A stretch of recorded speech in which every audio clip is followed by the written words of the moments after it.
Why does the bear have a long tail? Because Zeus picked her up and threw her in the sky, stretched it out. No, I saw it.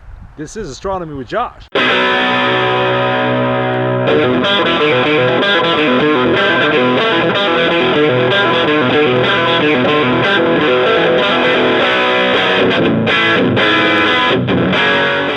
Hey, welcome everybody. Today we're going to talk about finding the Big Dipper, observing it, and also the legend of Ursa Major and Ursa Minor. Cool stuff.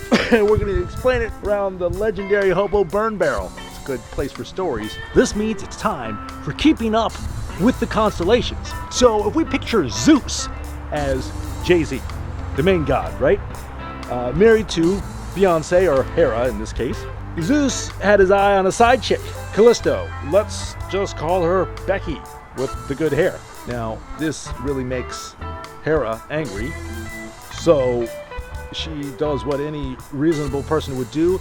Doesn't release a concept album at the time. Concept albums weren't a thing. She does next best thing and turns her into a bear, along with her son, Callisto's son, the bear.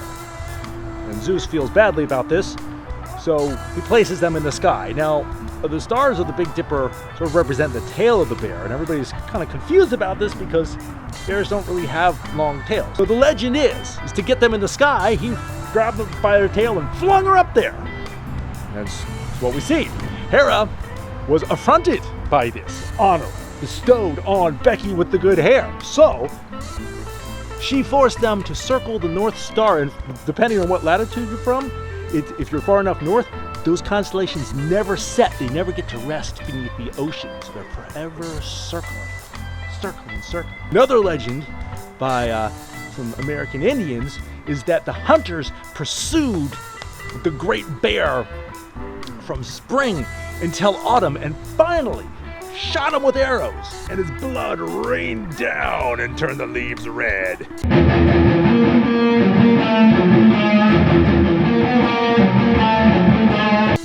Pretty metal. Okay, so there's legends. Let's go inside and look at some. All right, so let's look at one of the most famous things in the night sky, the Big Dipper, which is part of the constellation Ursa Major, or the Great Bear. So you see we have our handle and we have our bowl, or our saucepan right here. Now, it depends when you're looking for this, but I can see it rising in the early spring is when I'm filming this video. If you face north, picture my head is north. This is going to be rising like this. Okay? So it's going to be rising up, and it's going to rotate as the seasons go by around north like this until we get to the autumn, when the Native American hunters shot the bear and made him bleed all over the trees, turning it to fall. Heavy metal. Get into some interesting things about this shape. Are you ready for your ancient Arabic eyesight test? I hope you've studied, man. Check it out.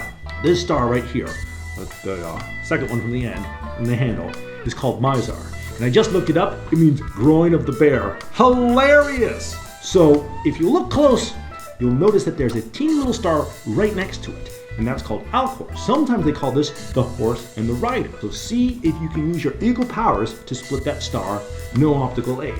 And then if you point a telescope or binoculars at this, you'll notice that Mizar itself is a beautiful double star. Wonderful sight right there. Again, if you're using the telescope, go over to the corner of the bowl of the Big Dipper and check out M97, Messier 97, which is a planetary nebula called the Owl Nebula. And it's one of my favorite sights in the night sky. What's happened is a dying star has shed its outer layers of gas, and it almost looks like a really faint, dim planet with these giant owl eyes in it, if you have a big enough telescope or a camera focused on it. So that's M97 right there.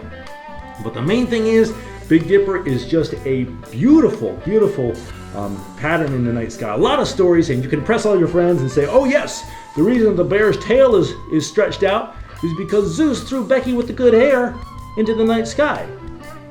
You heard it on Astronomy with Josh. Clear skies, and let me know if you have any questions.